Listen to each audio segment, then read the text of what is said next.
پچھلے دنوں آپ نے ایک درس میں غیر مسلم ممالک میں جانا شریعت کی روح سے ناپسند فرمایا تھا. میں نے اس کا ذکر اپنے چند دوستوں سے کیا تھا، وہ میرے ہمراہ آئے ہیں اور اس کی وضاحت چاہتے ہیں، کیونکہ ایک بہت بڑی تعداد یہاں سے جا چکی ہے یا جانے کی کوششوں میں لگی ہوئی ہے، جس کی وجہ یہاں کی خراب معاشی صورتحال وغیرہ ہے. برائے مہربانی ذرا کھل کے وضاحت کیجیے گا.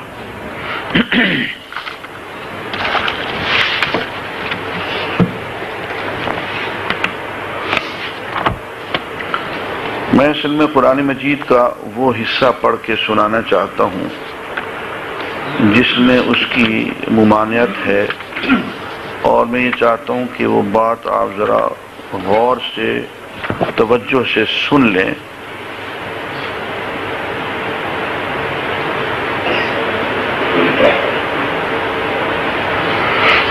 یہ اس وقت میں آیت تلاوت کر رہا ہوں سورہ انفال کی آیت نمبر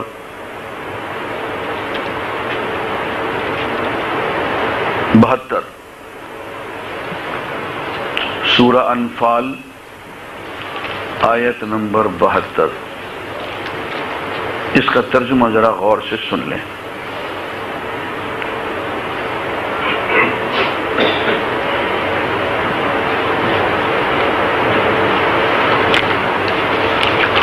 ان الذین آمنوا، وہ لوگ جو ایمان لے آئے، وہاجروا، اور ہجرت کی، وجاہدوا باموالہم وانفسہم، اور اپنے مال اور جان کے ذریعے انہوں نے جہاد کیا، فی سبیل اللہ، اللہ کے راستے میں.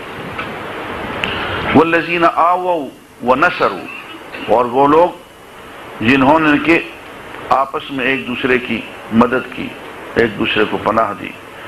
اولئک بعضهم اولیاء بعض، یہی لوگ آپس میں ایک دوسرے کے ولی ہیں، اولیاء ہیں، ایک دوسرے کے مددگار ہیں، ایک دوسرے کے گارڈین ہیں. والذین آمنوا، وہ لوگ جو ایمان لے آئے، ولم یہاجروا، اور انہوں نے ہجرت نہیں کی، ما لکم من ولایتہم من شیء، تمہارے ذمے ان کی کسی قسم کی مددگاری نہیں ہے، تمہارے ذمے ان کی کوئی گارڈین شپ، ولایت نہیں ہے.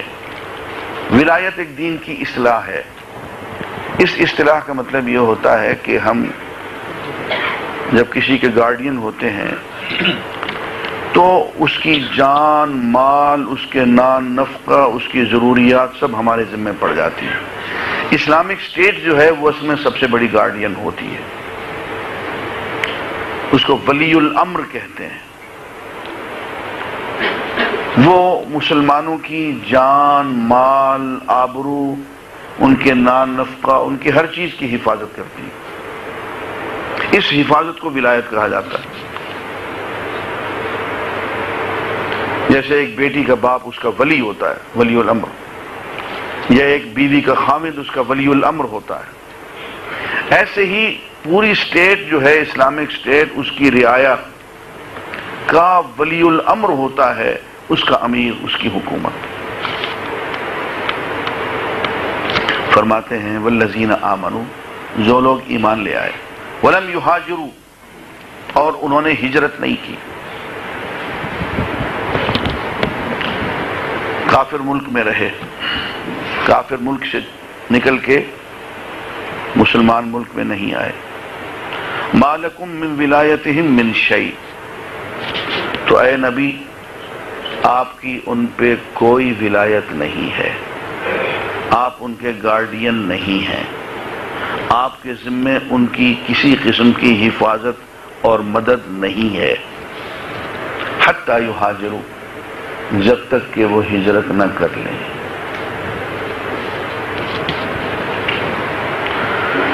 اب اس بات کو سمجھنے کی کوشش کریں.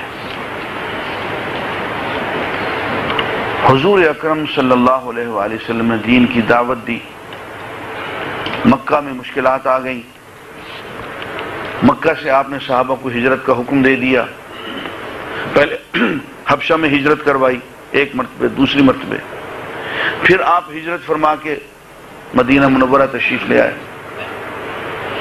اور آپ نے تمام مسلمانوں کو حکم دے دیا کہ وہ ہجرت کر کے مدینے میں آ جائے تاکہ مسلمانوں کی ایک طاقت بن جائے اور مسلمان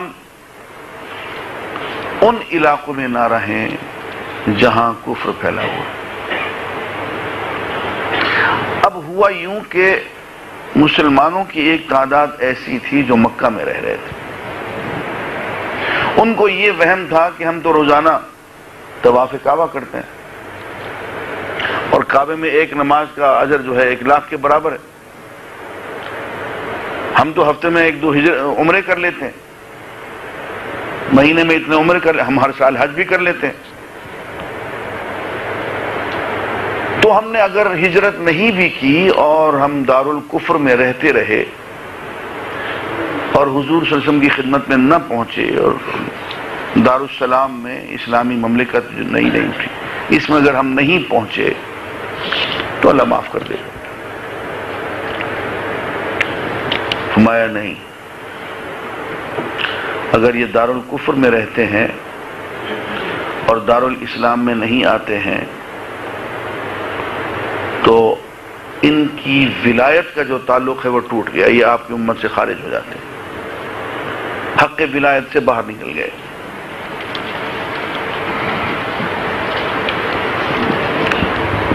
اب آپ اندازہ کر لیں اگر مکہ رہنے کی اجازت نہیں ہے انہیں